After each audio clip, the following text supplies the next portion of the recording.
Ladies and gentlemen, boys and girls, it's time to nerd fight! Step into the ring, it's time to brawl. Nerd fights, baby, we're geeking for all. Marvel, DC, Trek, and more. Pop culture battles, settle the score. Nerd fights, let's get loud. Nerd fights, yeah, for the geeky crowd. Nerd fights, hey, it's time to throw down. Bring your fandom, it's the hottest showdown. Who's got the takes? Who's got the heat? Mr. Know-It-All and Salty can't be beat. That means only one thing. It's time to fight. Beat drops out with the final shot. Nerd fights. Let's fight! Hey, what's up, everybody? Welcome to Nerd Fights. That's right. We're going to talk about some things tonight. We're going to talk about, obviously, Alien Earth. We're going to talk about that amazing, unreal Star Trek episode, which I can already see from the comments everyone's riveted and excited about. And then, of course, we're also going to talk about the brand new season premiere of Peacemaker Season 2. Hold on to your butts. We're going to save that for last because it's going to be a little grown up. So we'll do the after hours. That's Nerd Fights late. Up late. That's the version we're going to talk about that one. But otherwise, what's up, man? You look like you're half falling asleep over there. I got to shake you. Oh, I'm sorry. Was I supposed to be awake? What's going on, brother? Good to see you, sir. How's your week been? You said I could just phone it in. Just phone it in, right? Yeah, that's no. So I already caught some people asking some questions. It wasn't. He wasn't a reporter. Someone said he was a reporter. He was a documentarian. Almost, and they established 3 episodes ago that he had been declassified, rather, so he can. Their mission has been declassified, so he could record them. He was like an embedded documentarian. So, yeah. So he was able to go around on. I mean, if you think about it, here's the way it would work in the real military: you'd send a documentarian with a particular unit. You would probably not send that unit on a classified mission unless there was no other unit available to do so. But so let's just say they just happen to be the only ship in the galaxy or whatever. And so that's the reason for it. Hey, Donna. I agree. Do you want to do that first? Do you want to talk about Star Trek first? Well, however you wanted to do it. I mean, that's what people. That's fine. No, it's good. Yeah. Let's talk about Star Trek. All right. So, Strange New Worlds, the most recent episode, they asked the question, "What is Starfleet?" First thing I got hung up on. Ready? Was the very awkward documentarian style. You can turn it on. Yeah. Documentarian style filming they did, which wasn't very documentarian. Right. Like it felt. The drones felt everywhere, and it was like, okay. Yeah. I mean. I also did love. I saw someone mention a minute ago the console cams, which I was like, "Those are dope." Yeah, so there's like, what a great cheap console. Does he get to keep camera footage for everything? Good, but I assume, or use it for certain reference. But notice when they were talking to Starfleet, there was redacted the audio, which I thought that was interesting. I was like, okay, so that means someone clearly reviewed this. That just shows that yes, he did have to show his final cut to Starfleet. And they said, no, you can't have us saying that because classified. Right. Although in this particular case... And hold on, Phoenix brings up their mission to potentially start bioweapons enslavement. Yeah. So what I was going to say is all the classified stuff kind of boiled down to some lazy writing here. They really did not have anything fleshed out as far as a good reason for them to be there. And so they just make it classified. They really didn't flesh out a real reason why, the Federation would be involved in, breeding biological weapons. Well, they didn't breed them. Whoever's bred I know, but I mean, obviously they knew about it because they were supposed to escort the stupid thing. And so, how's the Federation? Hold on. In accordance with the I didn't catch this the first time. You didn't see the Freedom of Information No. So that's the one thing that survived to being that long? Yeah. That's the only part of the American government that still exists is the Freedom of Information Act. I probably should make these bigger. George Bush's legacy. That's hilarious. Oh, my God. I'm going to do with you, man. But yeah, so... I think that there was a lot of lazy writing here, but I didn't think the episode was bad. I just think that it could have been a lot better. I mean, because honestly, there's some interesting ideas, but they didn't really explore. I mean, instead, like we talked about this a little before the show, they Right. scattershot a bunch of ideas out there. Oh But my gosh. So let's go through that real quick. You right. you keep watch on the chat so I don't miss anything. They go through. First thing they're dealing with is the viewpoint clearly that our documentarian seems to have, which was epitomized by the very contemporary usage of the comment colonizer, which I thought was. I'm sitting here going, that really stopped me in that moment when he was talking to Aurora. I'm like, hang on, time out. You're telling me that even that is a grudge that is being held all the way 300 or more years in the future, guys. What are we doing? What's going on? You know what I mean? Like, let's seriously, what's going on? Phoenix says, honestly, Boimler summed up what Starfleet is when he lost it. It's true. They're explorers and scientists, not soldiers. The Federation just dragged into everyone else's problems when they rather examine nebulas. I'll go with that. No, I totally do, because this is Starfleet before that. This is Starfleet when it was When they were a military. Yes. Oh. So Did the Federation ever colonize inhabited planets without that's actually that's something that colonizer was one of the most, because colonizer is an insulting term today. Right. You don't generally say colonizer in a positive light. No. So if they're going to use that term, Laura asks, what time were they not a military? I thought after Star Trek 6 they became not a. They're supposed to not be a military. You can make the argument that post Star Trek 6, the military. By the way, I agree with you, Laura, 100%. That's why I said the minute he said it, I was like, that's a weird hang up for them to have. I immediately tripped over that, and I was like, well, that's clearly the writer trying to just hammer home their message that they were trying to. I got the inference. I'm an intelligent person who watches these things. I didn't need it like smacked in my face like that. And the minute it was, I was like, you telling me that in the 20 some odd century y'all ain't gotten over that yet? Well, that's just dumb. So yeah, it just threw me off completely. To answer your question, Godson, Mr. Know-It-All definitely stinks more than me. I don't know. No, I'm just saying. Of the two of us, well, is your Herbie, by the way, wearing a stormtrooper helmet? Yes.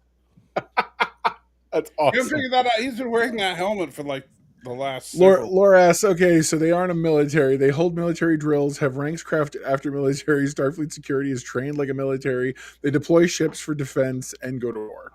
Yes, but they're not the military.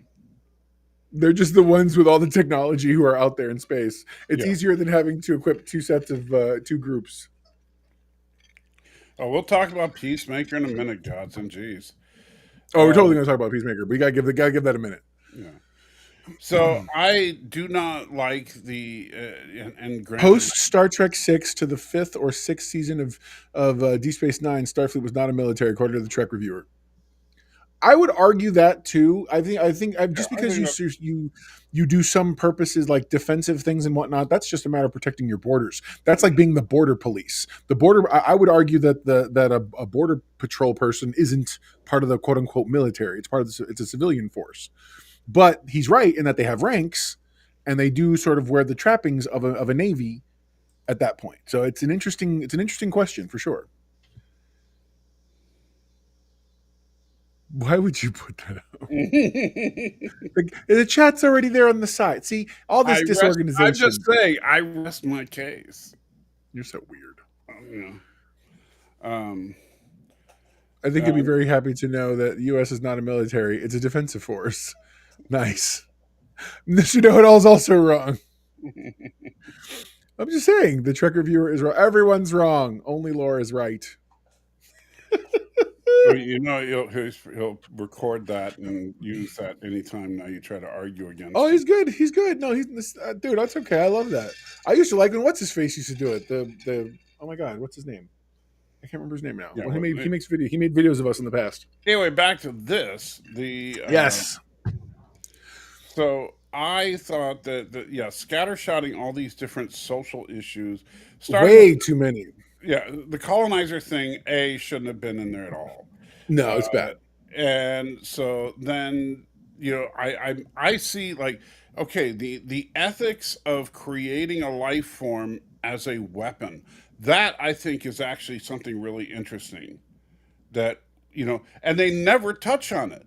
Nobody, they just say, Yeah, I wish that's a whole nother storyline, and it's got multiple layers. right, because you could make an argument for why, for example, our military used to employ trained dolphins. We still have our police and stuff use trained dogs all the time. So is that any different when it becomes offensive? No, we didn't really get to see much of what the glowing space butterfly whales did, but Yeah, you know I think but part of the problem there is that they throw this concept that is just begging for, I mean, you want something that is a Star Trek kind of issue. Living biological weapons is right there. I you agree. know, No, and it would you touch know something really nice. I think you're right. I think, and we saw that we've seen TOS do it. We've seen Next Gen do it. You park on a thing, and you mull the conversation over, and good writers write both sides of the argument for the people to see. Ultimately, having one that's preferred, obviously, but the more benevolent, thing result, and usually that's informed by a lot of the politics of the time. yeah. I I'm I did have pretty an interesting. sure Go ahead. this. I just want to say, I'm pretty sure Laura's off his meds today. So that's the problem here. No, it's good. It's fine. you know, Um, talking about he's uh, still going on the military thing. well, the thing is, he's not wrong, but at the same time, it's like there's so many issues to worry about that are in the writing of the show and the way the show's put together this week. Because right after this thing we're just talking about, also are dealing with the assisted unaliving of it all, which was a thing, and also how kind of cavalier Pike was referring to this thing that there is intelligent enough to ask for a request, and he kind of, I get the reference to a horse, but I felt like it was a little dispassionate. Like I don't know that I would ever consider help assisted unaliving to be like putting a horse down. It just felt very awkward to me. Yeah.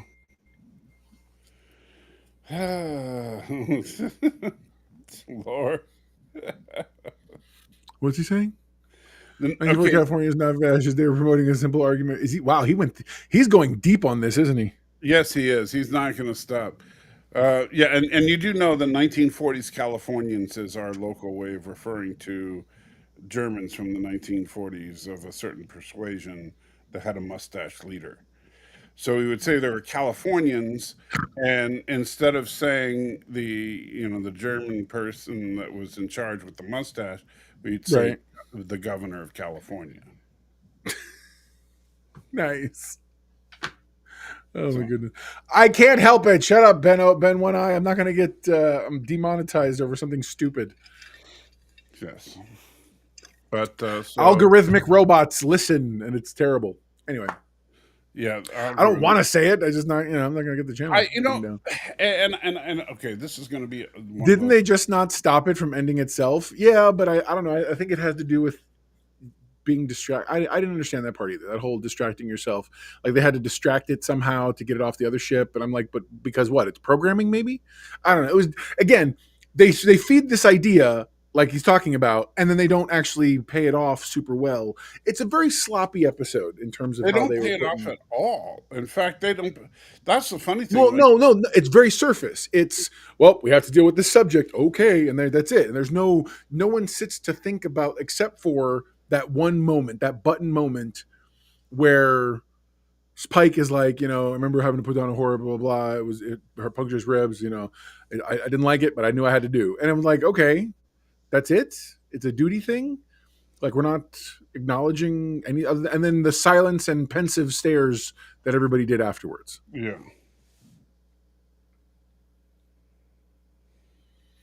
So it's about the opposite of self-love, the episode, and they call the Federation colon. Yeah, and again, it was startling for me for sure. Like, I'm not even gonna lie, it was very startling for me. Were these the butterflies from Picard? There was butterflies in Picard. they were flowers. What are we talking? Are you talking not the giant jellyfish like City on the Edge of Forever, right? No, he's talking about in the Picard series, season one, giant flowers Oh my gosh, that's seated right. They aboard came out of the tube. the. Yeah. I do remember that. Remember? Uh, No, that's and fair. I agree. Thank you very much, Laura. I appreciate that. yeah, people don't understand the bots are real. And that's what. So what I want to mention, because this is technically off topic, but it's worth talking Go about, ahead. is something. I don't know if you're even. I don't know if we've talked about it, but there's a court case that I've been waiting for the Supreme Court to rule on, and they're just like, there was they heard arguments last year. It Wow, was really? like, yeah, it was like last summer. And so their ruling was supposed to come down last fall, and they Right. didn't issue a ruling on it. And so now they're sitting on it for, gosh, over a year. And because the rulings for this year will start coming out in October, and if they don't do it then, I don't know when they're planning on doing it. But the case is really important. It's a wrongful death suit that involves Google, specifically through their YouTube branch. And what happened was this kid was watching videos on YouTube, and you know how the algorithm will just feed you video after video after video all day long, right? Yes. Okay. So he was watching videos about, say, like the Middle East, and he started watching videos about like, Sharia law and stuff like that. And the algorithm ended up recommending to him videos posted by none other than ISIS. And so, yeah, so he started watching the videos from that particular organization, and then he ended up joining that particular organization, and then shortly thereafter he died. So, Jeez. so among other people, the family is suing Google and YouTube for feeding him those videos in the first place. I Now, mean, I guess that's a tough one. this is the question that the Supreme Court has to deal with right now. If you have an automated system like the algorithm that we like to joke about here on YouTube, Yeah. if Right. you have an automated system that is doing things like recommending videos, are you, the corporate owner of said algorithm, responsible for those recommendations? So I would argue that the algorithm is designed to learn from you and your behavior patterns. It isn't Yes. designed to. So if he already had leanings, they fed it, and I can see an argument for that. But at the end of the day, they didn't really do it themselves. Right, that's the part, because the algorithm is still making the suggestion. And I think that, and honestly, so if the answer becomes yes, that you are responsible for your algorithm's decisions, then the algorithm goes away. At Then the which algorithm what?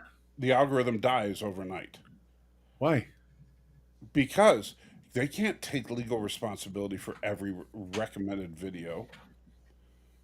And think about it. This would mean also that, for example, when Facebook starts recommending friends, right? Sure. It's based on the similar algorithm, right? It's all these algorithms that these companies use, usually to line you up to various products or whatever. But the problem is that, Right. Well, you've gone so far off the reservation. You're like off base. yes, Not I on know. what you're talking about. Just like we're like not even anywhere near the conversation anymore. But I think, but the thing about the algorithm is that once uh, it's designed to give crack to the crackhead. It's designed to give booze to the alcoholic. It's not designed there's no consciousness or anything like that, or conscience in the algorithm. Now, let's circle back to this episode. That's the same problem with this episode. It feels like it was written by algorithms. It has a whole bunch of stuff in here that is interesting Star Trekky ideas Yeah. with no Well, but they feel pedestrian. These right, but feel like Star there's Trekky no ideas. This follow feels like through.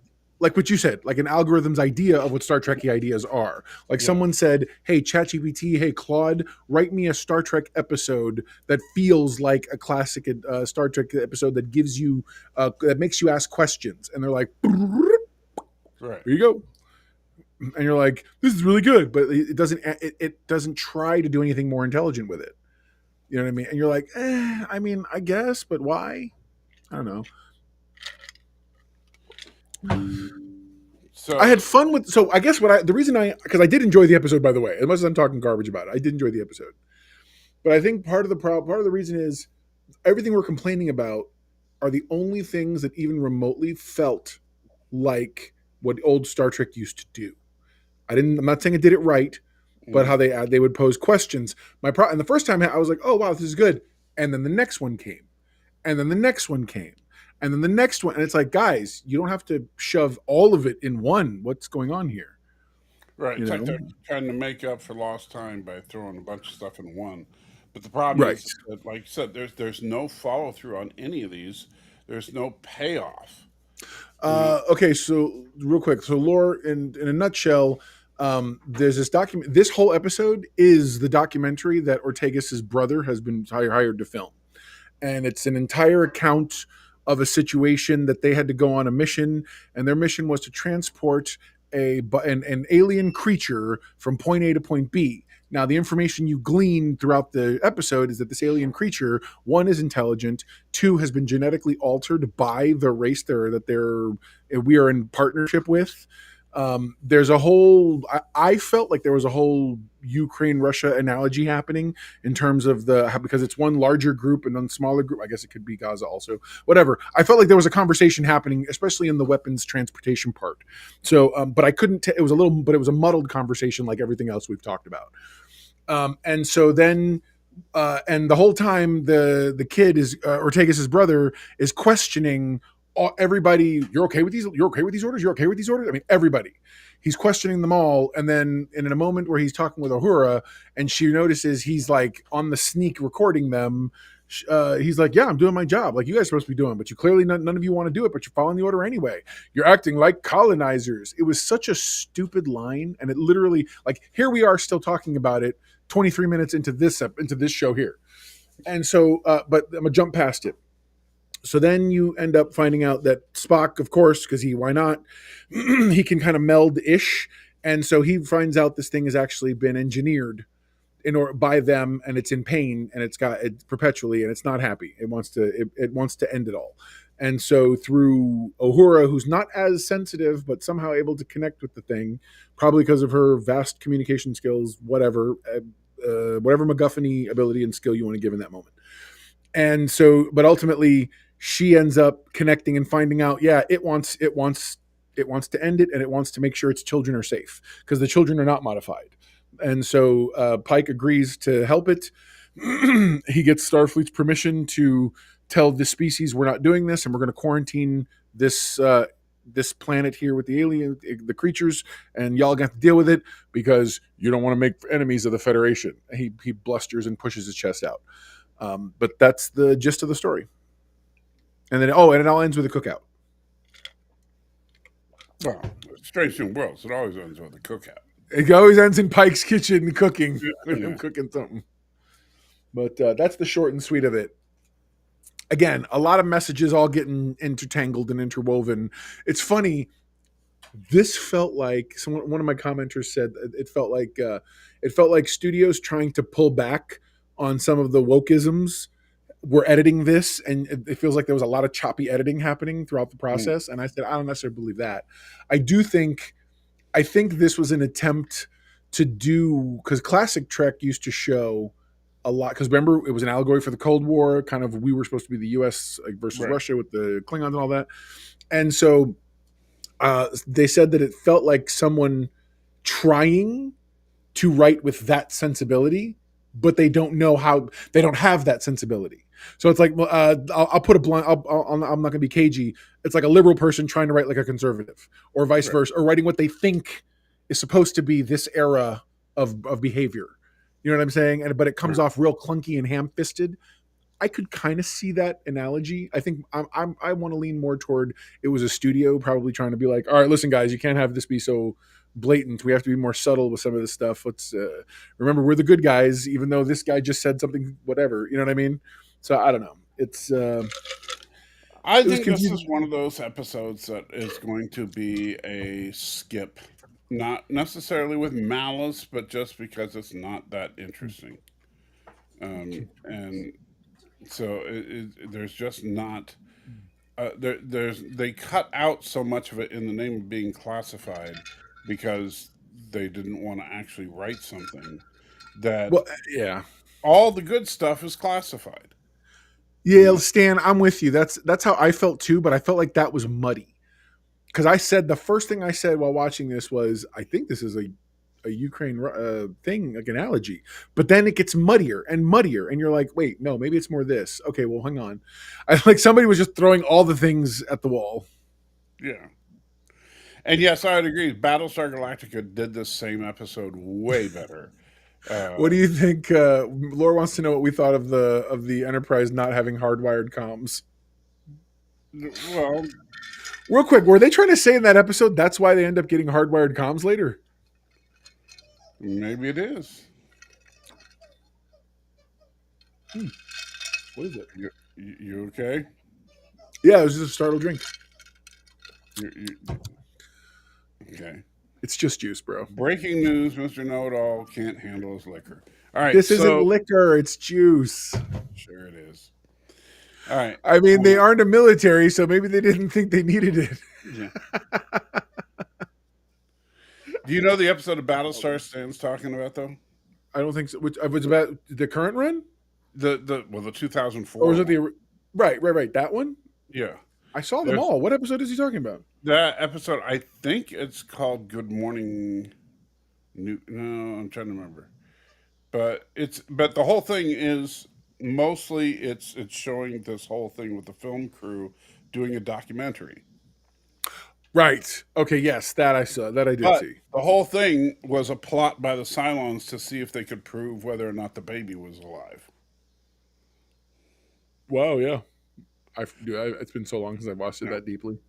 So, but the thing is that like in this particular case, they had stuff. Phoenix says again, it implied the Federation tried to help an alien race a super weapon, and they're going to use it for themselves later. Deliver a super weapon? I don't think so. They because there's no more super weapon. The one did away with itself in the sun, and then they were going to. That's the thing. I mean, I agree. Yeah, totally. You know, but it's like the same thing. Like a problem I've had with Star Trek from the beginning, because Gene Roddenberry is Gene Roddenberry. You have to remember that it is official canon from the very beginning that the Federation is perfectly okay with human trafficking and specifically slavery. Well, we did have the one episode where they were delivering a cryogenically frozen woman to somebody else. Well, Harry Mudd was selling wives, and that was not illegal. No, yeah, for sure. You know, the only thing he did illegal was to fly without a space plan or whatever, and fail to answer a starship signal. That's right. But he did not get in trouble for human trafficking. Karen McLeod, I missed that, said the Blair Witch footage was better. That's awesome. That's awesome. But yeah, and we also established in there that the Orion women are traded as slaves, and the Federation seems perfectly okay with that. So, well, what are they supposed to do? Go and do you interfere with another culture like that? I mean, I guess not just that. Pike was talking about retiring from Starfleet and becoming a slave trader. That's awesome. And also in DS9, the Federation was perfectly fine with the Dominion having clone slaves. True story. Yeah. Stanley's right. On TNG, it was explained away as an arranged marriage. Yeah, it was. Still, I don't know about arrangement as you deliver them like they're like you're delivering, steaks off the back of a truck. Some Laura Trump steaks. That's awesome. Laura goes, they never went to war for that reason. Never demanded it stop when they won. No, it's true. Yeah. And now apparently we have, but apparently they intermarried with Klingons, and we got the Jem'Hadar, female Jem'Hadar now. Yay! You had to bring up that stupid trailer. Which one? Our favorite? You're talking about the Starfleet Academy? Yeah. What are you talking? You're not ready for? You're not like riveted on the edge of your seat waiting for Starfleet Academy? No, I'm definitely not. I know. Tasha did live on a rogue colony with inappropriate assault gangs that barely survived. I love that. I love you, Phoenix. Way to go. That's awesome. Inappropriate assault gangs. Actually, I like That's the best. My friend Yosef, I think, has the best name for it. That's awesome. Still inappropriate. Go ahead. I'm sorry. Go ahead. Okay. Yeah, no. My friend Yosef, I think, has the best euphemism for it. It's surprise lovemaking time. Wow. Yeah. Wow. That's crazy. That is wild.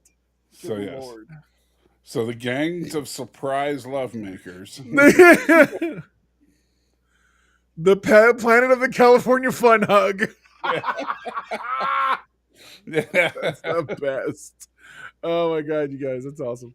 I love that so much. That's so my new favorite thing. Fun Hug. Yes, that's it. That's it. Because everyone needs a hug. Remember, hugs, not drugs. That's right. That's right. Oh my gosh. Okay, sorry. Okay, so so what else? Anything else you guys want to? Because it seems like everyone's just. It seems like we're all sort of just dejected by this episode entirely. Yeah. Well, because I think that there's Strange New Worlds is capable. We've seen it capable of so much better than this. Dude, I had people in my comments saying this was the best episode of the season, and I was like, okay. I mean, hey, those people man. are what you call stupid. Stop it! I do not agree. I do not endorse nor agree with those comments. Please direct all hate mail to SaltyTrekker at NERDFIGHTS. Look, I'm sorry that I am the person that's willing to speak the truth. It's like Rick and Morty. I'm sorry you think you deserve an apology. Yeah. Right on, man. Well, did they explain why the Federation was supporting this side of an alien conflict, Stan asks. No, because that's better writers would have done that. But that's classified. Shut up. It's all classified. Pike did say it once with like a tongue in cheek, and I was like, really, bro? Because he didn't talk about it. The only time the classified card worked for me was honestly in episode 1 when Pike would use it talking about Michael Burnham, because that actually was classified. So agreed. No, I know that. I do agree. Rice has a whole planet that deals in smeks. Trading similar to in real life tropical island countries. That's great. That's wonderful. Stanley, what were the state of the beginning? The Federation supporting side had a lot less casualties. That's true. But yeah, the Federation was very much just your very, very typical liberal paradise. In season 1 and 2 of TNG for sure. And honestly, I think that Star Trek, it's kind of funny. It's kind of like how, everybody thinks Kirk was this womanizer when he really wasn't. I think people think Star Trek is incredibly liberal, even though it really isn't, because of that early wall of guns. Yeah. Yeah. This shot, if anything else, is Star Trek trying to say, yeah, we're not that liberal. For real. Look, and I love the fact that this is her training outfit, by the way. Can we talk about the fact that La'an's training outfit is basically the outfit that the one chick wears in the Avenger movie? I'm talking about the British Avengers movie, not the, I'm not, well, I guess she does kind of look a little bit like Black Widow, but like, how is this a scene? My question is, how is this a scene in Star Trek? I don't know. And even the way, like, when she shot her face, I don't like the blast of pulse phasers that they've been using. Yeah, it's weird. And because it just looks like it's a gun. And it's supposed to be a beam weapon. Phasers are very specific types of weapons. Agreed. No, I agree with that. Is this episode on par with Move Along Home or Threshold? What a great one to compare it to. I don't even know how to play that game. Like, seriously, what do you think? Here's the funny thing. So, see, Threshold, not for the reason you're thinking. Not because Threshold had bad writing overall and really, really fundamental misunderstandings of basic scientific principles. Hold on. So, quick question, and this is for everybody on the floor. are we saying that all comm badges are in essence your dog tags for Yes. this by the way, for this non-military military? Yes. That's so interesting. I never would have They did realized that. actually establish that before with Philippa Georgiou's comm badge in Discovery. Oh, right on. So, Phoenix Gun says, again, to the opposite of the argument, most captains didn't take sides in small conflicts with non-member species. They would just get sick of their bickering and threaten both sides to find peace. That's true. Trinity La'an, Stanley says, yes, it was. Trinity La'an all day. Oh, here we go. Here's that number he was just talking about. Yeah. So Lutani was attacked by sister planet Kassar as Kassar attempts to lay claim to the Lutani system and its resources. This was what gave me the Russia-Ukraine analogy stuff. Oh, because it was I agree. By the way, Laura, I just never thought of it that way. That's awesome. I do think it's cool. I wish I'd have thought of that sooner. But yeah, this was the thing here that gave me the vibes of that, and I was like, oh wait, that's so okay. So it's not that. Anyway, so that's what, yeah. And then here's one of those really cool camera angles. Yeah. And by the way, there's like I don't remember what it was. I think it's like from a shot that you can see in the one with the flashbacks with Dr. Mbanga and Nurse Chapel. There's that thing.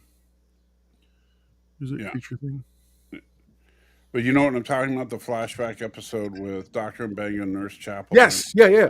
That's the second, like the third or fourth to last episode last season. The one where we get to see. I guess there's a shot in there where they identify a guy from his uniform, and so the fan theory that I heard at the time, and I tend to subscribe to, is that the uniforms are actually the fibers of your uniform have your ID sewn into it. So that if any bit of your uniform exists, they can identify you. But your communicator is your specific ID. That's pretty cool. But yeah, what's wrong with applique badges? All these badges have to be 24th century pins now. You mean patches? Because they were literal patches in the original series. Yeah, not just patches, foily patches. Hey, man, you can't get foil any better than that. You can't. That's real. That's that real stuff, man. That's awesome. Oh my god. But yes, so I think that the TNG was all about mediators not assisting in the acquisition of WMDs. It's true. I will say, okay. See, now you're getting to the crux of what I'm talking about. This feels like somebody with a modern sensibility, call it what you want, left Hollywood, whatever, trying to write what they think the other side is like. Right. What they think and doing so it comes off cartoonish, because everything we're talking about is a very different conservative style Starfleet based in Cold War mentality, which was a very different mentality than today's world. So all of a sudden, somebody who doesn't understand that Cold War mentality, where it's commies versus us and Russia and America and that's it, suddenly is like trying to emulate. They just like, well, yeah, we would transport weapons. That's a thing, right? Not really, kind of really, or misguidedly sort of trying to make comparisons that feel ham-fisted with less nuance. Right. So, and then their attempt at nuance is just kind of, all right, well, they're going to tell us, because they didn't really give Starfleet a good reason for anything. But Starfleet suddenly was like, yeah, you're totally right. Quarantine them. It's good. It's for the best. Right. And you're like, and that's the stupid thing is, because not only did we get the off-screen, it's classified reason for them to be there in the first place, but we get the redacted conversation as to find out how Pike changed his mind. And so the entire story is just redacted from the episode, which is really annoying. Oh, the reasoning, you mean? Yeah. No, I'm saying that the reasoning on both sides, you never find out why the Federation's there in the first place because it's classified. Well, because that's not part of that. That would involve having a better writer having to go too deep. I know, and then when Pike was having to talk to Starfleet Command about it, that was all redacted. Okay, hold on. Great question here from Trek Reviewer. Is the episode trying to be a taste of Armageddon of Strange New Worlds? No. Hold on. you're thinking, is it trying to be that because it's as good as you, Salty? I think there's something to that. I think it's a worse writer who modern sensibility who doesn't understand Right. the nature of A Taste of Armageddon. I think you got to understand the mentality that the world lived in at the time in order to appreciate that. So someone else who looking on the outside who doesn't have any respect for history, well, either Star Trek or real life, writes this thing and suddenly is like, "This is good, right? It's on the note. This is exactly what I got." The reason Taste of Armageddon is good is because you could see Kirk's point of view right up to the point where you realize how wrong it was. Yes, absolutely. And so, But they don't bother doing any of that groundwork here. They just have this guy, this opposition kid, who's trying to use terminology that's way outdated for a thing that makes no kind of sense. It's just, again, it's weird. yeah. But Yeah, I think you're right. I think not Salty. Sorry, Stanley. I think you're right. It's just, again. Oh yeah, no, Armageddon was better written for sure. yeah. But I was going to say, Armageddon does have one really bad fatal flaw, which is that if Aelborn, you remember him, the leader of the Yes. council, yes. So Yes.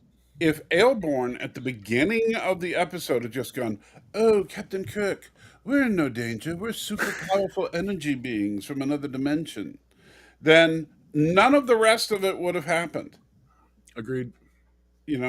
Instead they just keep insisting they're in no danger without explaining why they're in no danger, and because of that, Kirk and Spock are trying desperately to help them, and because he just thinks they're being unbearably naive.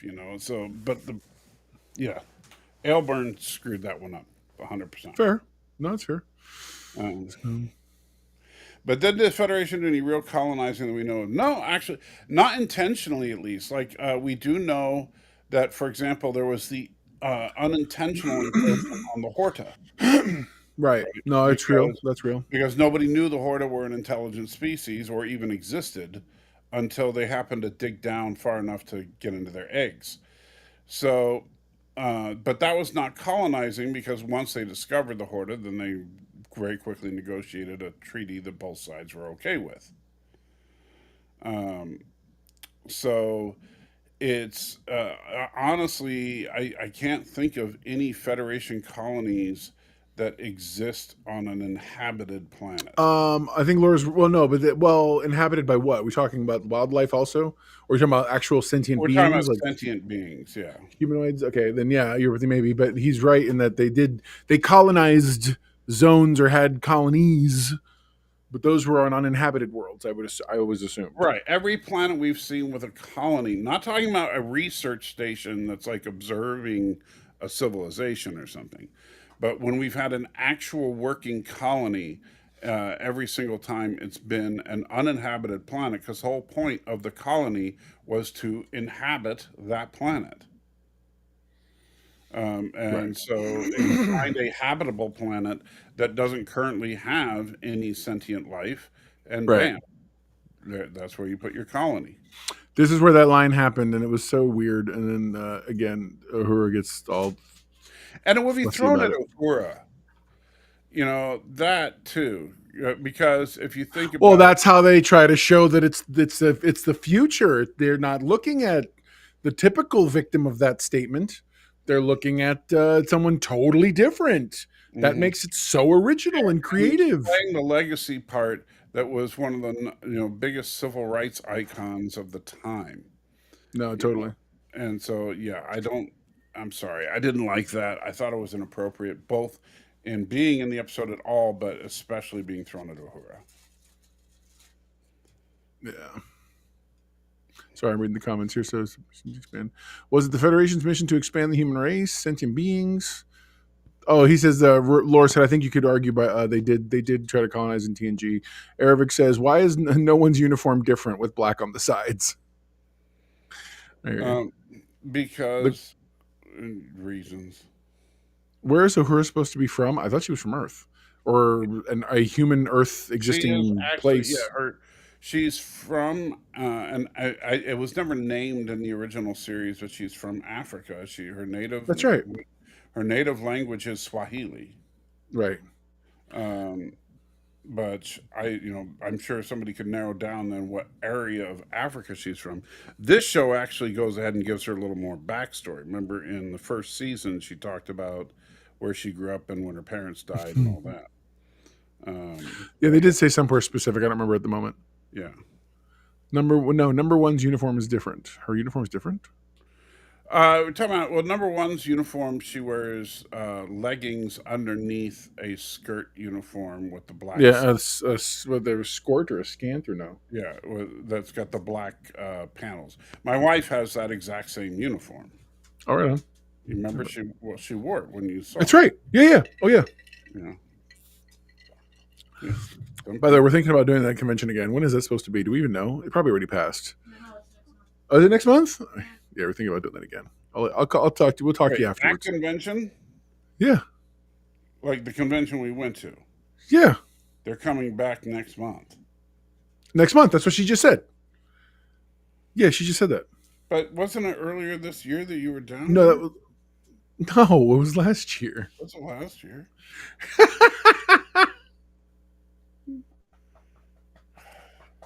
Well, who they got this time? I got to check it through. That's not really why we're going, but I mean, it's a lie. We do go for that too, but we'll see. Anyway.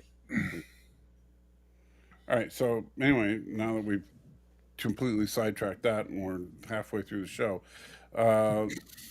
so enough about this show. This episode was so forgettable that I can't even remember what we were talking about with it. That's hilarious. Right on, man. Yeah. So no, that's fair. Let's talk about something that was even worse. Well, you didn't like it? Which one? Which? Well, which one? It was worse. Peacemaker? Yeah. Really? I did not care for it. No. Wow. All right. Let's go there then. All right. Luckily, I don't have anything visually to show about it. We just want to talk because I don't want to even try that nonsense. Is it? I don't know how people are watching Peacemaker. Yeah. God, Stan. Stan didn't even wait 2 seconds. Stan was like, "I'm gonna be the first one to say it." Talk about Peacemaker had a. So I will say, if you listen to the podcast, the James Gunn podcast, it was an orgy of a bunch of limp dick guys. Not the point. You're getting hung up on the wrong thing. No pun intended. But the fact is that in that moment, Peacekeeper was trying to get over stuff and it wasn't really working. But I do love the retcon. I loved the fact that they showed us the preview, and I knew it was different the minute Adebayo says, "Can't you call the Justice Gang or something?" And I was like, "Oh, they're going to totally do this." And then sure enough, at the very end, when you see Peacemaker winning and walking away carrying Harcourt, you see this. I do like the fact they didn't try to recreate the scene differently. It was still them silhouetted, but it was the existing. It was Superman, Supergirl, silhouettes of those people, Mr. Terrific, and then Hawkgirl and Guy Gardner, Green Lantern. So I thought that was great. Yeah, but it was still lame. Nice. I love this. I thought it was very well done. Okay, I think that the fact that they're going to some interesting places. I think with Peacemaker, not this part. I think that was just part of showing. But showing there is one good thing I can say about this episode. What's that? Okay, so because this episode is canon in the DCU, that means that the Suicide Squad is canon in the DCU. And if the Suicide Squad is canon in the DCU, then that means Suicide Squad is canon in the DCU, since the Suicide Squad is a direct sequel to Suicide Squad. And if Suicide Squad... I don't know that I agree with that, but shut up with you. Let me have my one good thing here. Because if Suicide Squad is canon, that means that Ben Affleck is Batman in the DCU. No, I disagree. It just means their version of Batman was in that scene in that moment. So I think he's right. Real quick, Stan. One thing before Stan says gets lost on, in the chat. I want to make sure I comment on his thing. I agree with you. I think someone thought the interview scene with the Justice Gang was funnier than it was. That I didn't think it was very funny. Right. It actually kind of fell a little hollow, and it's the one time that I didn't believe those three characters. Like I believed them in Superman. I did not believe them here. The whole Max Lord, Hawkgirl, Green Lantern. I feel like, why is Hawkgirl a superhero who's basically a teenager who's really kind of like, she doesn't look like she'd be a Hawkgirl in the least. I'll give Fillion some credit. At least he tried to sell his stuff. Agreed. I agree with that. So, no, I felt like I felt like I needed to do a bunch of homework because so let me ask you this. Sure. I mean, does Peacemaker have any superpowers? No, he's been trained from a childhood to be one of the best marksmen in the world, and he says it flip, but it's actually quite true. He can use basically every known weapon, or he's able to pick up a weapon and just go. That's really, I think, it. He's just been, yeah. Because he's not super strong. Right. So he has no superpowers. He did. Salty did. He just didn't like it. I did what? You didn't watch. You watched most of season 1. You didn't watch all. I watched I don't know, 4 or 5 episodes, something like that. But I mean, that's at least what HBO is saying to go to when I go to the series, because the others all have the red line all the way across it, which means I watched them. Fair enough. And he has he also has a pet eagle that he seems to be able to communicate with. I don't know if he communicates with him. I think he does his best. That eagle, so every time the eagle was on screen, I kept thinking of Harvey Birdman. Oh my God, that's hilarious. Because his eagle. Right. And so I just I could not think of Harvey Birdman every time he had that stupid eagle on the screen. Fair. I thought the orgy scene was so stupid.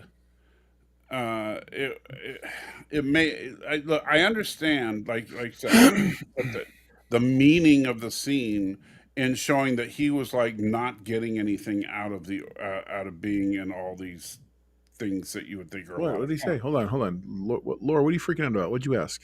Did Laura ask something? I don't know. That I missed? My question is, why did they do the retcon? What retcon? What are we talking about?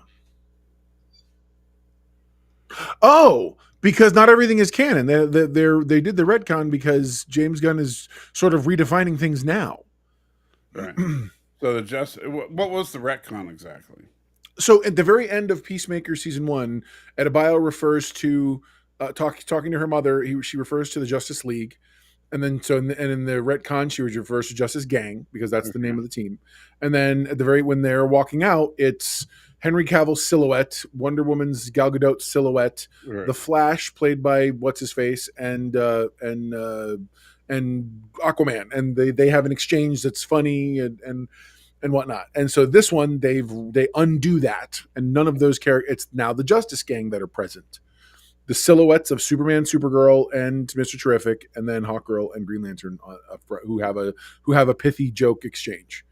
Okay. So they basically just redid the ending to show existing characters, not the Justice League. Gotcha.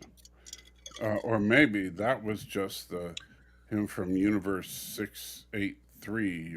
Well, that's kind of what it is, but they're not moving. Like that's essentially yes. That's that's the other problem. Like, so they never established that his little pocket dimension room connected to other pocket dimensions, right?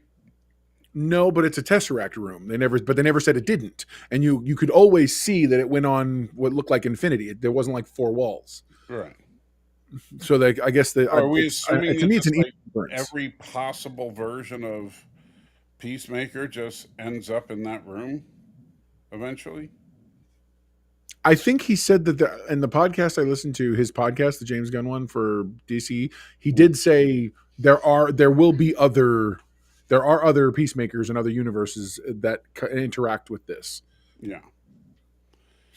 So, but much like how he had to walk really far to get through it, most of them don't explore past it. Although, remember when he's talking to his now alive brother and stuff, cool, and his good dad, which I thought was hilarious. I kind of dug that alternate universe. If I'm being real, I was like, those guys look fun. Well, but then you get to see Stan. I think it's more of an adjacent tech. I do not think it's the same. Honestly, Luthor's looked a little sloppy compared to what is what this one looked like. So it's a good This question. one looks more refined, yeah. And I do think it's different tech. My understanding is no, that his dad built it, but I have a feeling that he built a connection to an existing place. Right. That's my thought. Like he had like there's somehow there's this little tesseracty room space between worlds has always existed, and he sort of built a connection to the almost like an existing shunt, if you will. Right. But you get to the base root problem of the series for me thus far is Go for it. Peacemaker himself just seems like a deconstruction of heroes. He's just another. He could just as easily be on the team of the Seven.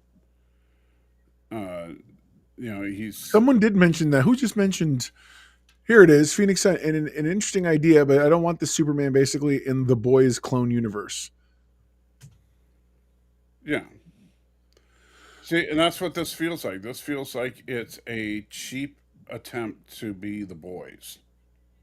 More than to me, it feels like a DC superhero. Stanley, I do agree with that. I do think he just tapped into an existing extra dimension. I do. That's exactly what I think. Yeah. And it seems every other similar whatevers do the same thing.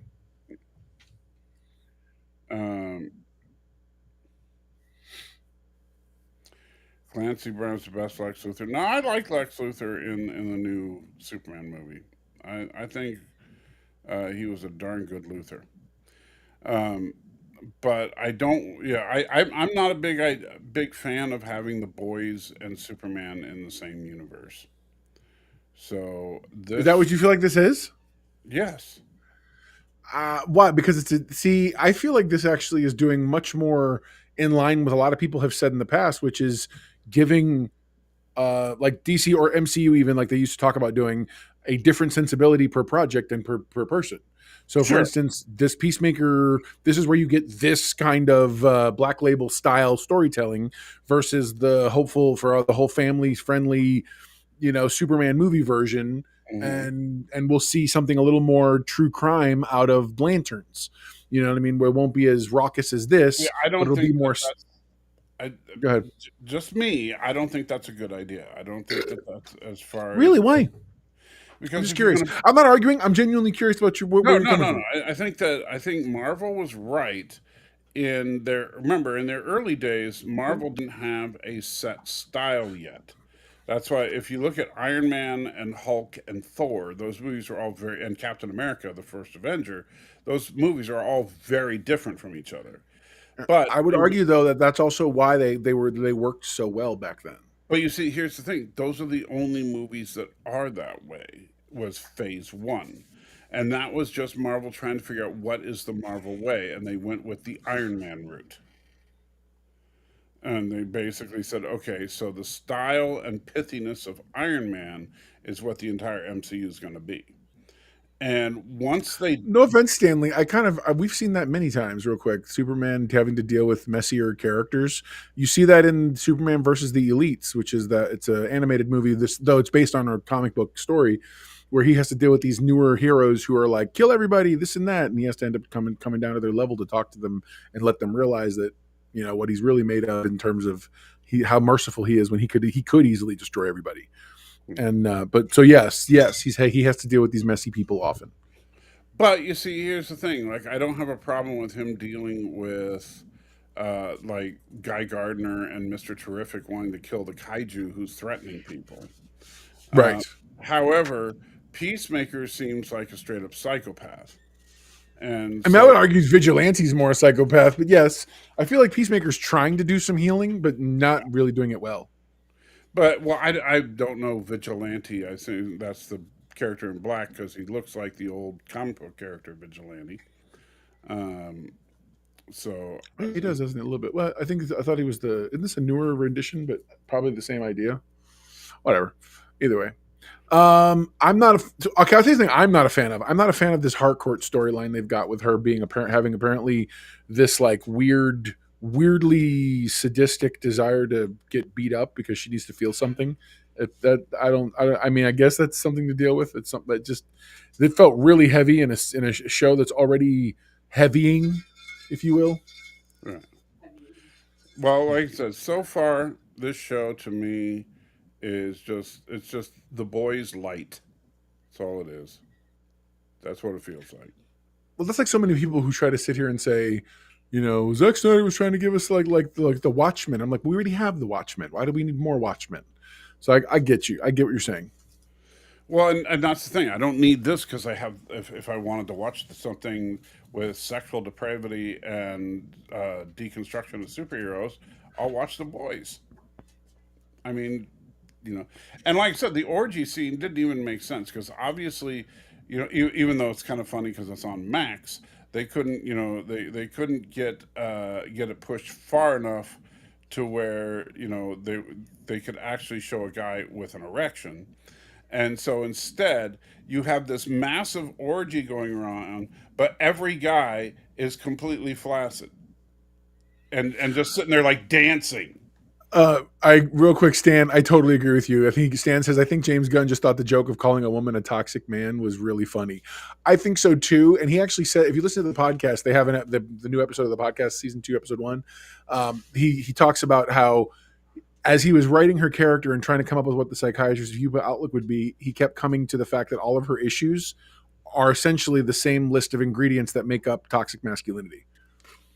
And so that's what he said. It just made sense. That's where the joke was for him. So you're absolutely correct. The idea was all these things she's going through are what people list off as toxic masculinity. I was like, okay, right on. Stan, he did think it was so funny. Yeah, and I'm certainly not saying that I wanted to see Wood, but what I will say is that I didn't want to see a bunch of guys flaccidly dancing and looking at their junk flopping around. Well, here's what I will say, and this is the difference between my good friend Salty, the captain of the ship, and myself. I was so hyper focused in on what was happening with Chris, i.e. Peacemaker, that I, in no way, shape, or form, paid any. You are the only person who caught all that, and you have now mentioned it 3 times in the time we've been talking about this show. It continues to be this thing you want to go to. Because for me, it was where it lived in context of the story, and I was more on Peacemaker's journey. I was on Chris's I'm floating through existence, and I watched this. I watched this with my family. But Peacemaker, because we all saw season 1, so we watched the whole thing together, and I was like, oh, okay. Do you think Peacemaker is a hero? That feels like a what's that guy we talk about? The one who asks if that's a Planet X question. That's a what's his face? That other guy who asks you hard questions question. In terms of I don't know that I think there's an easy answer to that. I think he is the hero of this story. If by hero you mean the individual we are focusing on who is going through everything. If you're asking if he is a classically whatever hero, no. I think he strives, he wants to be, and his circumstances and situation have been so screwed up that he himself is screwed up. So he's trying to, how do I get out of this existential whatever? Even to the point of, and spoilers, he kills his doppelganger because his doppelganger attacked him and he was in self-defense. I don't even think he murdered him on purpose. He was trying to get him to get off of him, not realizing that when he hit his engine thing, he was going to hit the spike deal in the ceiling. So I don't know. Well, I mean, I would say that was you got a solid self-defense. It was excessive and unnecessary. It was, and I agree. The scene in and of itself was completely unnecessary, and it was just there because I think that James Gunn thinks putting dicks on screen is funny. Here's the thing. I don't disagree with that. I also believe that, again, if you're, and I'm not trying to say you didn't understand or you weren't elevated to it. I was just hip into Peacemaker's story. So I was very much vibing with what he was going through, both the personal rejection side, the him and Harcourt not being able to come to some terms about whatever happened on the boat, to him finally just realizing he just wants to try to escape, and then realizing that the things he normally goes to escape aren't working. So he wants to physically, literally escape, which is the evinced by the clock. To me, watching the series of events worked. How in context And to be honest, I don't know if I was sitting here rewriting it. I don't know how I would articulate it that wouldn't feel hollow. Because again, I didn't focus I was much more keyed into Chris. I wasn't so much keying Well, into what was. maybe you should be more focused on the dicks. Yeah, exactly. There you go. Or as Stanley says, dicks are pretty funny. And I get that. They are. Don't get me wrong. I mean, I think that they are absolute proof God has a sense of humor. Need to file a Salty Freedom of Information Act form. Hey, I'm not saying I'm into censorship. I'm saying that scene was unnecessary. Fair. No, that's fair. That's fair. And so I'm not rallying the troops to ban the movie or something because he has floppy disks. I will say this. It did open to a very good, decent Rotten Tomatoes score at present. So everyone's like, "This gun don't jam" is the current slogan I've been hearing online. Jimmy Pew Pew does it again. I mean, hey, whatever works. I'm down. I'm here for it. The fact is, he's moving faster than I ever anticipated. We're getting we're gonna get a sequel to Superman before long. Unlike the lifetime that we all wanted to get a Man of Steel sequel, we're going to get one. I can absolutely feel and tell that that's happening. I'm glad you can feel it because I can't. But if they do a Superman sequel, I just hope that he doesn't do to Superman what he's doing with Peacemaker and all this. Because he's not. He already did a Superman. He's not going to do what Superman is. That is what Superman's going to be. Don't get him. They just exist on different wavelengths. There's all different types of story. But the problem that I see is as these characters eventually cross over, and they'll have to eventually, assuming you want a DC continuity, then, are we going to have Superman? Are we going to end up with a corrupted Superman because it's funny? No, he didn't do it. He treats Superman with reverence and respect the same way he did this in this last movie. Let me give you an example. I don't like, and again, I know this makes me sound like, hey, we're back to my day. We had morals. It's not that, but I didn't like that in Avengers Endgame, Captain America said the S word. I did not approve of that at all because yes, I get it. It was kind of paying off the gag where he was getting on people for saying dirty language in Age of Ultron. But the thing is, that's who Cap is supposed to be. He's supposed to be the one that will call you out for using foul language. And granted, he's the only person left in 2025 that would call somebody out for using foul language, but Cap should do it. Now, what I'm concerned about... So, hold on real quick. So you wanted him to go from being the red-blooded American middle-aged-ish man that he was when he went in, 20-something, 27, 30, whatever, to suddenly being all of an old, curmudgeonly old man? Because I feel like him saying the word, shit at one point, I don't know that it killed the story or made him less who he was. I think that it hurt his character. I'm not saying it killed the story. I'm saying it hurt his character. And I don't want to see them do that to Superman as well. I don't want to see a Superman that's comfortable cussing or... I don't know that you're going to. Hey, if you see how this Superman was gollying and gosh darning and hecking like nobody's business. He didn't even remotely imply or get... Yeah, he's the only character any of that in this movie, and I appreciate that. Yeah, I mean, they definitely have. Right. He's 100% that farm boy raised, by his mom or whatever. You know what I mean, right. Or something. They're going to try to make it out to farm boy raised equals stupid, and he needs to get with the times. I think he would say no. Well, I hope so. We'll see. The thing is this, oh my God, bro, how much longer are you and people like you going to sit here and hold on to this? I don't know if we can depend on James Gunn. Dude has not failed yet. I know. Yet. See, that's the problem. He's got nothing but success. You say dude has not failed yet. I say the Suicide Squad fail. I'm talking about if you look critically, if you look financially, if you look at any of those things, even that movie, that was good by the standards of the previous ones. At the end of the day, it's still doing what it was supposed to do. It's still the most memorable of the movies. it's still the one that people talk about when it comes to they're not talking. You know what they do when they talk about the first one? They talk about the fact that, well, first they want the the cut of him with the guy who did the David Ayer cut or whatever, the Ayer cut of the suit. That's the first thing they say. But second thing they say is nobody wants to talk about Jared Leto. Nobody wants to see that nonsense. Nobody wants to see those characters doing what they were doing because it was stupid. Or they talk about how hard they talk negatively about the first one. Right. James Gunn's they do not speak negatively of.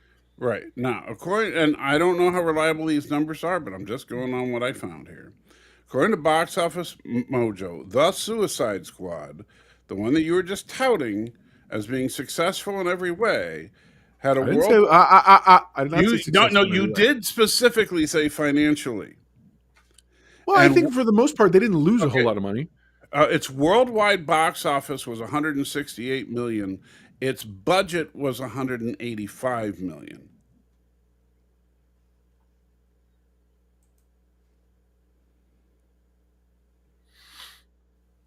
Let me see. Okay, right on.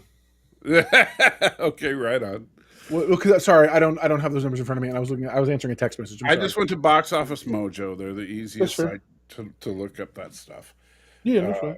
And I've never seen them wrong with their basic numbers. Whenever because they don't know the budget, they will not put the budget up. Which I appreciate about them. That's fair. Well, and again, so financially, you're right. It wasn't very successful. I would argue that that's more endemic of the time framing. So, for instance, when that movie came out, a lot of DC was on its way tanking, and for a lot of things. Because I would argue the same. I would argue Blue Beetle is actually a really good movie, and it's a standardized superhero movie that doesn't have a lot of flaws story wise, but ends up getting shunned by the fact that it's DC. And nobody really wanted to give it a chance or an opportunity. Because critically speaking, though, again, if you look at James Gunn's run, The Suicide Squad had 90% critic score and 82%, and that's still holding strong today. So critically speaking, he has not missed. But the critics love. But you see. Yeah, but fans also. I mean, if you look at the cinema score too, I'd love to see what his cinema scores are. I'm not saying that the Suicide Squad was definitely an improvement over Suicide Squad, right? I'll give you that much, but I just don't think that. I think the difference between Deadpool and the Suicide Squad is the Suicide Squad feels forced, and Deadpool didn't. Deadpool just feels like that's just who he is. So real quick about the forced thing. I think forced implies there was an intent to do more than what they did. I felt like it was that the personification of what you saw was what was intended. Now, whether the audience was open to it or not, it wasn't. They weren't trying to be Deadpool. They were trying to be what they were doing. It was trying to be what the Suicide Squad movie. They were trying to be. I'm trying to say they were trying to be funny. As opposed to Deadpool is just about a funny guy. Okay, that's fair. And so I see, when I see something like Peacemaker, to me it looks like it's mocking the DC universe as opposed to being an active part of it. And if it was, Stan, it did. By the way, Stan, it did get better reviews than the Air version. But I keep hearing that there's an Air cut that we should all see, and we should demand that one day. Go on. The Air cut of what? Suicide Squad, not just regular. Okay. But and Blue Beetle, I'll be honest. To me, that's not Blue Beetle. Blue Beetle is the guy that's basically has a flying cockroach, and he looks like Spider-Man. But talking about Ted Kord. Yeah, the original Blue Beetle. You mean? Yeah, the one who's old and has his own company and the whole bit. Yeah, well. It's a different character. The Jaime Reyes character has actually done very well. Blue Beetle as a comic book character has done very well. I would argue he's the Miles Morales of their universe. Okay, maybe so, but I'm just saying that I like Ted Kord. Okay, but I like Jay Garrick also. It's okay. We like old things. It's okay. I get it. And no, you just hate white people. I get it. It's okay.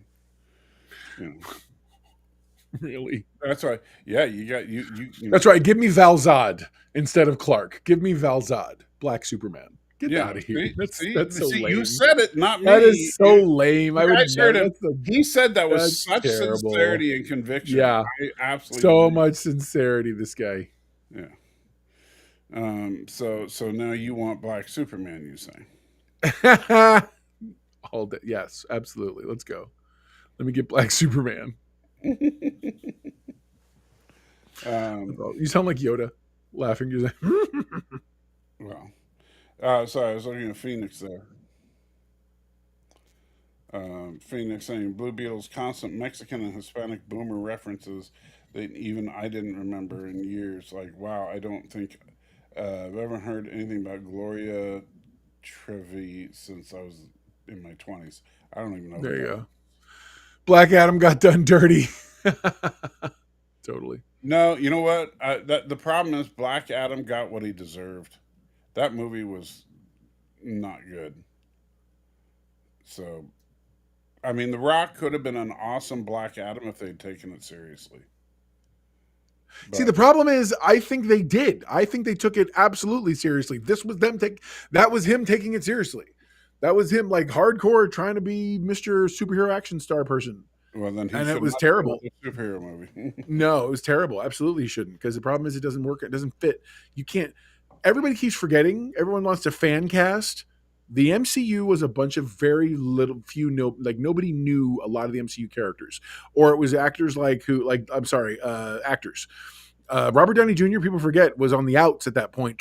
He was trying to make a comeback, yeah. And in fact, the insurance company didn't want to insure him because he was trying to make a comeback, and it was what's his face, Jon Favreau, who insisted and made them take a risk. So, like, yeah, man, like trust me, it wasn't all known people like they are today. So I'm down for unknown people. And yes, Arabic, I do in fact still have Blue Beetle #1. Nice. Which is, Stanley, not related to this Hawk girl. Technically, yeah. I mean, not really. And it depends on what lore they're going with the Hawk people, because there's a weird reincarnation storyline where they're actually ancient beings who keep getting reincarnated, and there's there's one where they're actually from some weird new place, some Hawk or something like that. Yeah. There you go. That's the other one. Mm-hmm. But yeah, so unfortunately, the whole DCEU got done dirty, I think Snyder had a good vision, and unfortunately, it got undercut by the studio when we got that Abomination Justice League movie. And you could also see that the studio was like, yeah, we got to be more like Marvel when you look at movies that came after Justice League. All of a sudden, they're all, full of Marvel-esque humor, only written by people that aren't Marvel. So yeah, I agree. Yeah, so that's how you ended up with Aquaman 2, which was just not good. Yeah, but I think the only movie in that batch that worked was the first Shazam movie. I loved that movie. Yeah, I think the first Shazam movie was really good. dug the second one myself. That's because I'm a Lucy Liu fan, and I kind of liked the music they picked, and I dug what some of the things they were trying to do. But yeah, no, I get it. But yeah, the first one was right, hon? Shazam. Yeah. In fact, I loved I think it's one of the best shots in all of DC movies when he jumps off the rooftop and yells Shazam. Oh, so much. Yeah, dude, totally. It's like, I could just watch that on loop. That is pretty good. Awesome that's pretty good. It really but yeah, was. so I think that is where I think they should have gone to get lighthearted content would be the Shazam family. Yes, Aravic, there was a Shazam too. Yes. To get your heavy content, you go to Batman movies, and then Justice League should be somewhere in between. Yeah, I'll go with that. And that or way, not so much in between story and sense. I think it should be more like this is a bigger threat. This is a bigger thing. But I mean, like as far as general tone, yeah, you're not going to do. Like in Justice League, you can do dark things like they did with the parademons and stuff like that, but you're not going to. But you're not going to have a psychotic, sociopathic killer like the Riddler from the Batman, right? Street level crime, huh? Street level crime.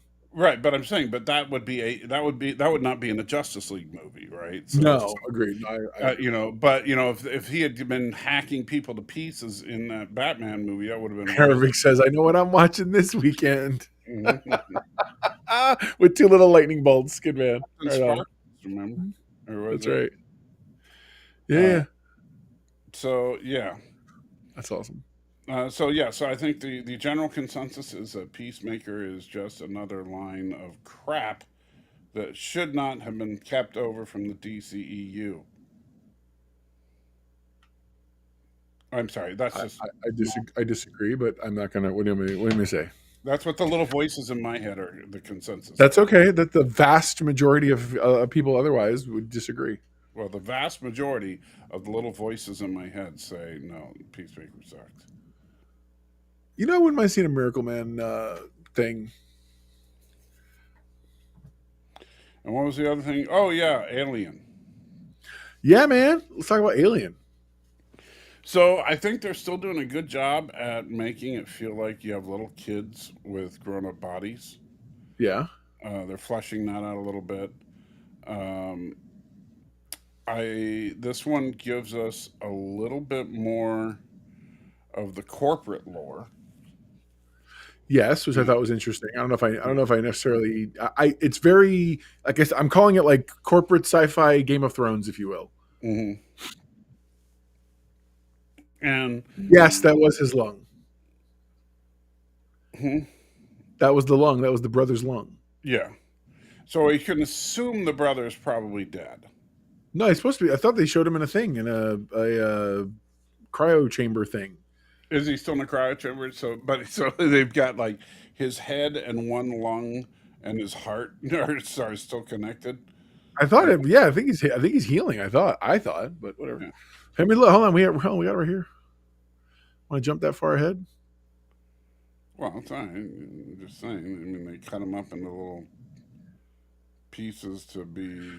I'm a big fan of everything that dude's doing here when he's Timothy Oliphant. I really enjoy his. I enjoy his version of Rutger Hauer's character from Blade Runner. Yeah. Well, that's what's going to happen to his kind of synth. They're going to end up going out. They're going to all get retired. But So much. I did love the fact that you get to see that he's sort of figuring out. He's like, yeah, if anytime a human being or someone nearby agitates the eggs, he's like, that's a problem. These things are parasitic. Like he calls it out, and I'm like, how hard was that, bro? And then the fact that she's like, and then when the boy genius is like, yeah, we're gonna only synths in this thing. I'm like, why isn't Weyland Yutani just sent a whole ship crewed by synths to recover this thing? They would have had no problem. No issue. Would have run most so efficiently. Because then we couldn't have the show.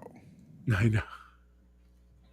I'm just sitting here going, that sounds like a you problem when it comes to Weyland Yutani. If you guys haven't got this thing by now, then that's everything that comes forward. That's on y'all because you're too stupid to think to put a robot in the thing.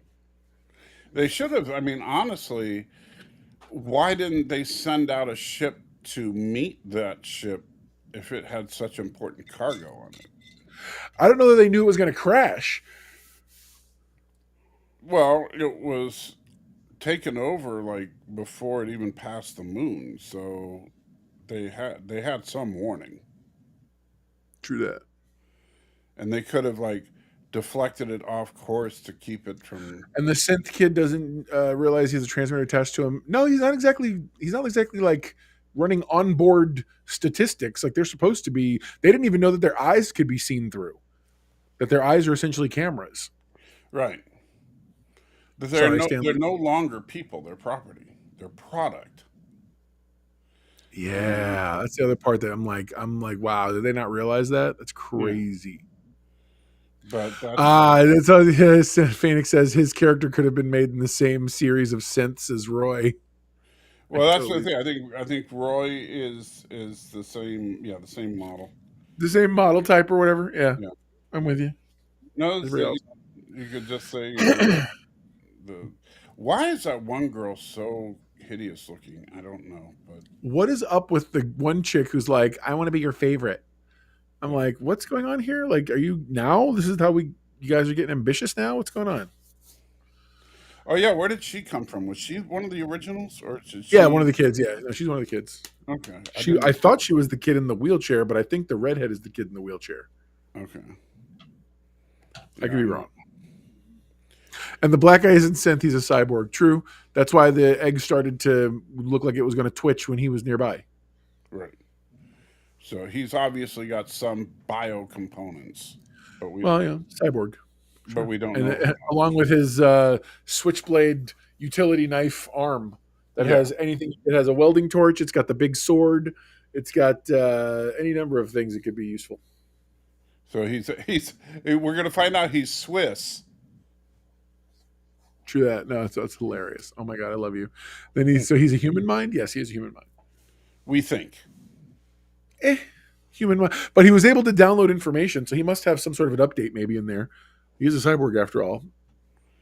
He's a human mind with the optional add-on disk drive. I mean, it makes sense. I'm down. I could He's like totally use an Elon Musk. upgrade. Use a terabyte or two upgrade. Let's go. But yeah, at least it appears that he is at his core human. Yes. But if he's Wayland Yutani, why wouldn't he be a Wayland Yutani style synth? Because he's not a full synth, he's just a cyborg. He was a security officer who was modified with cyborg tech, not full on. He's not a synth. Yeah, I know he's not a synth, but I'm saying why not? Because the synth was that Asian guy. You know, Remember they introduced that Asian guy? He was the synth. He was their computer, whatever. He was the one who was up most of the time while they were doing their stuff. okay. But yeah, On that ship. It's so weird because he apparently didn't survive, and it's like, okay. Yeah. So yeah, this episode I commend them for actually, having smart people do smart things, like when you had the lockdown on the. Well, because Okay, but the one sin, it had a sin. It has after doing wonderful the first two episodes, showing us the creature, we get to what sounds like the most amazing fight, and dude opens up the door, and it all happens on the other side of the door. You've Wendy fighting the Xenomorph, and I'm like, and it's something cool that comes out straight out of a comic book panel with her standing over it, the head cut in half with her whatever blade thing is, and it's like, and the white liquid coming off of her, and I'm like, bro, really? You guys cheaped out on this scene that looks awesome? That was a mistake. That was such a mistake. Well, but it would have been a very costly scene to produce. Whatever, man. It's still then you got to figure it out, because if you don't have the money to do scenes like these all the time, what are you doing? Like seriously, why are we doing the show? I don't know. It's like, get out. That's actually the ultimate question. What is this show? What is the point of this show? Well, I mean, I think the point of any of this stuff is to show us the IP being used and to keep it alive. But I hear you. Well, no, I get that, but I mean, like, what is ultimately is because if there's no point to it, then that you take away its need to exist at all. So yeah, so did I, Stan. There was a video showing the whole Xenomorph puppet. Actually, pretty cool. Really, you know what? I would have sworn that was a CG because it looked bad to me. You're hilarious. Oh my god. I did not like this Xenomorph. It looks like a Xenomorph. No, it doesn't. Okay. The face is all wrong. Okay, I didn't know they had. I mean, it's a giant curvy dome with the mouth flat. What? What face? Yeah, the mouth is too wide. And the mouth is too wide? Yeah, if you compare it to the original, the mouth is much wider and more human. And I want to understand this right. The species that takes on characteristics from the host and ultimately alters itself from generation to generation and the way it functions. Look, I get out. I'm not saying that that's necessarily a plot hole. I just don't like it. Oh, okay. Well, right on. But yeah. So, how's your sandwich? It's not a sandwich; it's pizza. Oh, how's your pizza? Wonderful. What kind of pizza is it? Papa John's, I think. Yeah, Papa John's. Papa John's. Okay. Mm-hmm. You got anything good on it? Bacon and pepperoni. It looks like. So my wife loves me. Is bacon and pepperoni? Yeah. Well, now we does this become about my food now? Yes, this is about your food. Why are you eating pizza on the show? Because I'm hungry.